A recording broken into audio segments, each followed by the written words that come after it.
Guys, আসসালামু আলাইকুম। আমি এখন ঠাকুরগাঁও জেলার পীরগঞ্জ উপজেলার মানিক প্রিন্টার্সে অবস্থান করতেছি। এখানে আসলে আমার ভাইস্তার আকিকা হবে, সে উপলক্ষে আমি এখানে আসছি। এখানে আমি কাঠ ছাপাচ্ছি।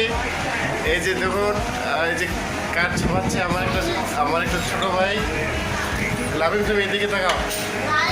তারপরে কেমন আছো তুমি? এই যে গাইস দেখুন, এই যে এটা একটা হচ্ছে চাদর মেশিন। এই যে এটা এখানে নিচে আপনার টানে দিলাম।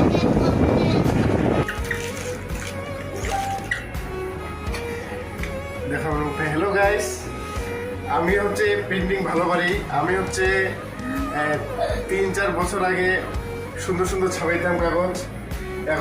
এখন ভাইস্তার কারণ উপলক্ষে আবার আমি লাগে পড়ছি।